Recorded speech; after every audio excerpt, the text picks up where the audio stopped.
So before we get into today's video, I wanted to show you really quick how I double my tracks.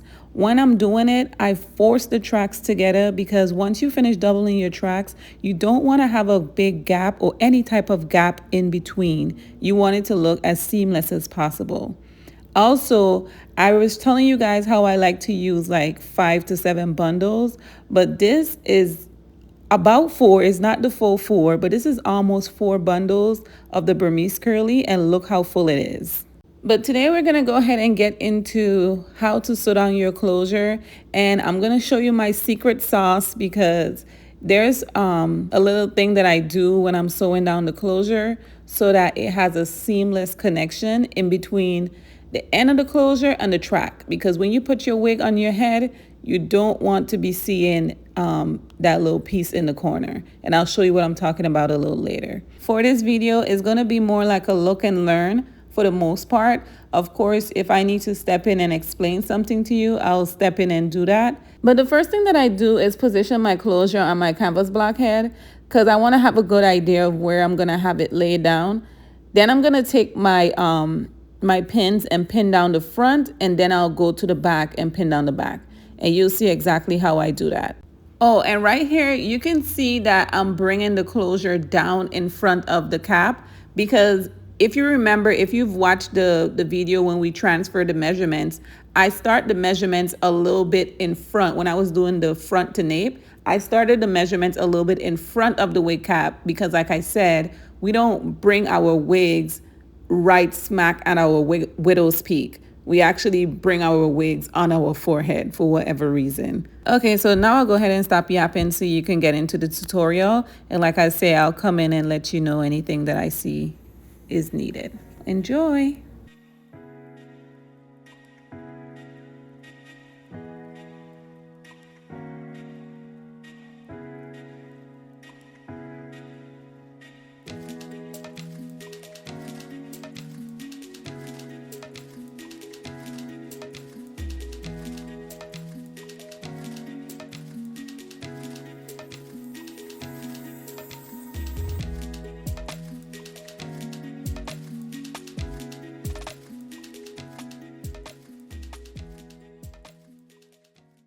So what I'm going to be doing here now is checking the tension going around my closure. When I reach to the front, I'm going to pull down on my lace to bring that closure down in front, because once you start sewing, that part will go back. So you want to bring it down just a little bit more in that middle part in the front.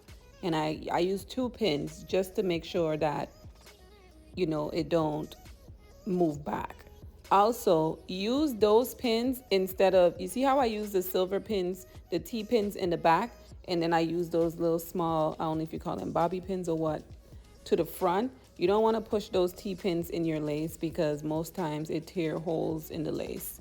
It's a little bit too rough. So for this section right here, just think about it like X marks the spot, because I'm pulling tension for the back and I'm pulling tension for the front as well. Sometimes it might end up your back corner of your lace, it might end up right there where you see the net is. That's fine, it's no problem. The main goal is to make sure that your closure is laying flush flat on the canvas block.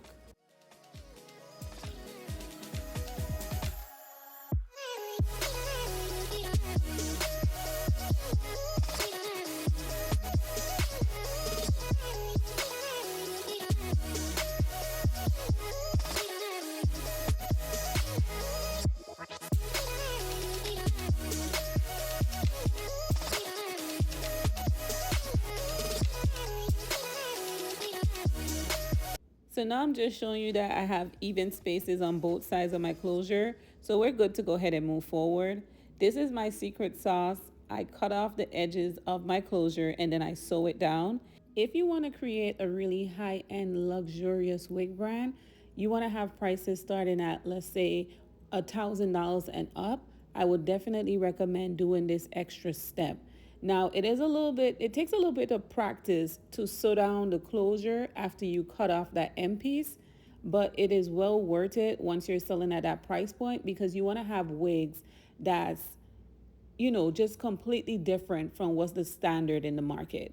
Once you get at those price ranges, you want to really turn it up a notch. Now for the pre-made wigs, you know it comes with the full closure sewn down. There's no pieces that's cut off on the end. But in the course, I show you exactly how to cover that piece up so that you have good coverage once your clients put their wigs on. So don't worry about that. I got you.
When I sew the closure down, I like to sew one side down first, whether it be the left or the right side, whichever side that I start on. Cut the thread and then I'll move to the opposite side and start sewing that side down. This is just to make sure that I have good tension, laying my closure flat from left to right. As you can see as well, I always start my closures when I'm sewing it. I sew away from the cap and I create my knot down there because I know later on once I put that track down, it's gonna cover that knot. You don't want to start sewing exactly on your closure because you're going to feel that knot in the end, especially when you cut off that little end piece like we did earlier. You don't want to feel that knot.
Okay, y'all, so I'm back.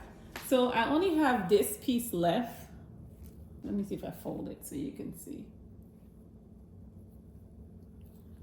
Yeah, I only have this much left. So right now I have to decide between, let's see. I have to decide between, because back here, right? For this track, I should have come a little bit closer up here. By the way, you see these right here? I usually stitch these down. I don't trust them. So if you're using a ventilated cap, just to make sure you're creating like the sturdiest wig cap, just go ahead and stitch these right here to make sure that they're not gonna come out by the one little piece of thread that they have sew on there. So now, okay, so back to what I was saying. So I should have come up here. I should have come a tad bit closer up here. But because I didn't, now I need to leverage some tracks in the back so I have optimal coverage, right? Now, if I leverage the tracks in the back, I'll have enough to finish the head. But over here on this side, for instance, I wanted to put a track right here before my last track, because even though that this hair is going to cover, this hair is going to give this coverage no matter what. But if you gotta think that in the back part, we only take out just like a tad bit, opposed to this side is gonna get this full side section coming down. So this is gonna get coverage regardless. It's just that I wanna give this right here some volume. I want this to have like some volume coming into the face. So I want to put this track right here. So basically, I can't think with you on the phone. So I'm just gonna come off camera, kind of like look over it and decide, and then I'll come back and let you know what I decide to do. Okay, so I actually decided to kind of compromise a little bit. So what I'm gonna do is, first of all, you see this flap? I usually cut it off or sew it down. I'm gonna place a track right here, just like this short. So let me get the track. This is what I love about creating custom wigs. You could like literally lay a track wherever you need to lay them. So I'm gonna place a track like right here, right? And this is gonna give me that face framing that I'm looking for right to the front. I'm only gonna use up this little bit, right? Ideally, I would have come till back here, but we're low on tracks. So I'm gonna come right here. I'm gonna place that one right there. And I'm gonna do the same thing on the next side. Okay, I'm just gonna place a little piece right here, so it can come in front of the face. And then my last track is gonna go on top. Then for back here, I wanna make sure my back have coverage, because I don't want nobody standing behind my head and then looking straight through my hair and could see my stocking caps or my braids, or just even a glimpse of it. You know, I don't want that for sure. So I'm gonna place this first track right here. Then I'm gonna place a next track right on top of that. So this is gonna have double coverage, actually triple, because then the last track has to go all the way around. All the way around. Okay? So yeah, that's what we're gonna do. So yeah, I'm gonna draw the lines, come back, show you the finished product.